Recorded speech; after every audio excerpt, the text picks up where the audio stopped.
Good morning, students. As we discussed last time the line integral, in that context, in the similar manner, today we are going to discuss the next topic, that is Green's theorem. Green's theorem is nothing but the relation between line integral and surface integral. It means first I am going to present with the help of PPT, PowerPoint presentation, about the Green's theorem, and then later on the second video we will make about the surface integral. So let us look what is the statement of Green's theorem. You know if there is one physical phenomena, that is always the circulation, so that one natural query may arise in your mind, what is the mathematics and what is the application, how the mathematics can describe the circulation. Okay, so now let us look what is the statement of Green's theorem. The Green's theorem gives a relation between a double integral over a region R in the xy plane and the line integral over a closed curve C enclosing the region R. It helps to evaluate line integral easily, and we have already done you did the line integral in the previous lecture. So now what is the statement? Mathematically, if you want to write, then how you can write the statement of Green's theorem? If Pxy and Qxy, let us suppose these are the continuous function with continuous partial derivative in a region R in the xy plane and on its boundary C, which is a simple closed curve, then according to the statement of Green's theorem, P dx plus Q dy is equal to under the double integration del Q by del x minus del P by del y dx dy, where C is described in the anti-clockwise sense. So this is the statement of Green's theorem given by one British mathematician. His name was George Green. So George Green, first time he has given this statement, and now we will look what is the application part of Green's theorem and what is the mathematics associated with Green's theorem. Now, if you know, whenever we discuss the vector calculus, then we always try to discuss the vectorial form of any theorem or the statement. Then let us look what is the vector form of Green theorem. For that purpose, let us consider vector f is equal to pi plus qj. For simplicity only, I have dropped the coefficient of k, third coefficient, but you can consider f is equal to pi plus qj and r, the position vector, is xi plus yj. Then of course the dr is equal to, as you know, dxi plus dyj, and f dot dr is p dx plus q dy. If you want to know what is the del cross f, del is your operator in vector calculus, then of course you can write ijk, the parameters operators are del over del x, del over del y, del over del z, and here p, q and 0. Why? Because z component is ijk, k coefficient is absent here. If k coefficient will be there, then you can you have the more relation and you can develop. Then accordingly, just you go, it is very easy to see I, and then this, by dropping this will be the 0 minus del qy del z. In the same similar manner, you will get this coefficient and you will get here k is equal to vector k multiplied by del q by del x minus del p by del y. And in nutshell, this is 0, and here only you will get vector k del q by del x minus del p by del y. It means del cross f dot vector k, that is already the multiplied, on multiplication you will get this del q by del x minus del p by del y term. So Green theorem becomes, in this particular case, you can write like this, under the integral closed curve C, f dot dr, f dr is equal to del cross f dot vector k dr, where dr stands for the dx dy. So this represents the surface area. So now, in other words, you can say in mathematics, Green's theorem gives the relationship between a line integral. As we discussed, the relationship between a line integral around a simple closed curve C and a double integral, as we have seen just before this, double integral over the plane region D bounded by C. It is named after George Green, but its first proof is due to Riemann. So Riemann has given the first proof, but the first time the conceive was this British mathematician, that is George Green, and because of that we say it the Green's theorem. So now Green's theorem is simply a relationship between the macroscopic circulation around the curve C and the sum of all the microscopic circulation that is inside C. If C is a simple closed curve in the plane, then it surrounds some region D in the plane. D is the interior of the curve C. If you look in the physical world, then cyclone is the best example of the Green's theorem. Cyclone, okay, and the water turbine. The water turbine also the best example of the Green's theorem, where you can conceive your idea. So how it, what is the meaning of macroscopic and microscopic circulation? Let us look. So this is the clear picture about both kind of circulation. Here you look, if you confine within a particular region only, inside the curve. So we say in mathematics that is inside the curve. Like here in this figure, that is inside D, but here you look, that is the circulation outside. So macroscopic and now microscopic circulation.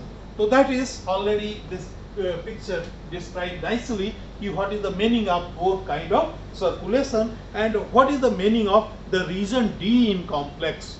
So this region D here, you look, this is the region D. Now, for engineering student in engineering mathematics, the proof of Green's theorem never asks. We always want you should be focused as an engineer. You should focus about how to solve real life problem by using the statement and mathematical tool and techniques. So because of that, we always ask in entire India, everywhere regarding you have to verify the Green's theorem. Okay, so now here the example I have taken how to verify the Green's theorem. Let us look one example. We verify Green's theorem for this curve under the closed curve C, xy plus y square dx plus x square dy, where C is given. C is the boundary of the area between, you know, that is your well-known figure, that is y is equal to x square, and you know this is a parabola, and y is equal to x, that is a straight line passing through origin. So this is already the curve is given, and for the solution, I think first of all you have to write what is the statement of Green's theorem, because you can't go as per your choice. It is already given, it is desired, you have to verify the Green's theorem. It means first of all you have to remember what is the statement of Green's theorem, and you have to write again and again. So according to the Green theorem, the statement is under the closed curve C, P dx plus Q dy is equal to double integration over the region R del Q over del x minus del P over del y dx dy. This is the statement of Green's theorem. The given line integral is, now you have to look what is the given conditions. The given line integral already given, that is this. You look this is already given. So given line integral is under the closed curve C, xy plus y square dx plus x square dy. It is given. But here what is P? P is here xy plus y square. This is P. So this is P means xy plus y square, and what is Q? Q is already x square. Now on the rough sheet you can go and you look their partial derivative. If you go for del Q by del x, that is quite easy, that is twice x, and then del P by del y, P is here, so you have x plus 2y. Then you have to go for under the integration, this double integral, that is what is the value. So it is better always you calculate every value prior to putting under the integration. It is a better way for simplification. Now del q by del x minus del p by del y you will calculate, then you will get x minus 2y. Then this integral you put here, then at this stage you will require the sketch. What is the graph for y is equal to x square and y is equal to x. So let us look the graph first. Now you look, this is the graph between the parabola and straight line. This is the given parabola. You know this parabola x square is equal to y, and you know this line, that is y is equal to x. So of course you have these 2 points from 0, 0 to here 1, 1. That is the point of contact, point of intersection. Then parabola is y is equal to x square. Also y is equal to x passes through 0, 0 and 1, 1. Point 1, 1 lies in the parabola. Y square is equal to x. Hence intersecting point A is 1, 1. Similarly, in any problem you can do this. This is the simplest problem I have taken, but so that should be clear to you. But you can go ahead and you can calculate the what is the point of intersection if the problem is changed. Now you look. So it means here just to integrate here, you look the this ordinate for x varies from 0 to 1 and y varies from x square to x. Y varies from x square, y is equal to x square and y is equal to x. So y varies from x square to x.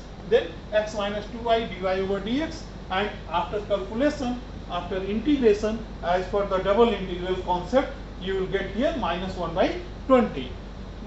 Now we shall now compute the line integral.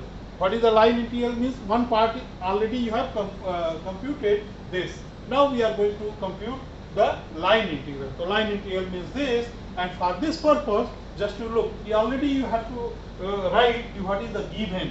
Given condition is xy plus y square dx plus x square dy, and now this is splitted into the two curve C1 and C2. So under the C1 first you write like this, under the C1 xy plus y square dx plus x square dy, and under C2 xy plus y square dx plus x square dy. So now on C1, then you have to calculate separately. So on C1, what is on C1? If y is equal to x square. Just to look on C1, if this is the C1, then y is equal to here already given y is equal to x square. Then what is the dy? Dy will be twice x dx, and x varies from 0 to 1. So it means I1, that integral, you may say that integral is I1, then I1 may be computed like c xy plus y square dx plus x square dy is equal to, now under which curve you are going to integrate. So what is the boundary? Boundary is from 0 to 1. This curve varies from, this C1 varies from 0 to 1, and xy plus y square. What is y? Again you put the value, y is x square. So just here, you look here, you can put the value, you can put the value here and then here. Then after this is easily you can integrate and you will get the value, that is 19 by 20. Now on C2, similarly on C2, y is equal to x, dy is this, and x varies from 1 to 0. This varies from, it is correct, 1 to 0. So 1 to 0, and you put the value, so x into x plus x square dx plus x square dx, you will get 1 to 0 3x square dx, and the value will be minus 1. Therefore, we have computed the line integral as, just you look, just I1 plus I2. I1 was 19 by 20. I2 was minus 1. So 19 by 20 minus 1 is minus 1 by 20. And you just you look the previous integral also. The previous integral you have calculated already minus 1 by 20. It means left integral is equal to right integral, and in this way you have proved, you have established the fact that the Green's theorem statement is verified. So this is one question which is always asked with the subjective problem, at least 4 marks or 5 marks, to verify the Green's theorem. So by practicing, I think you can verify the Green's theorem easily.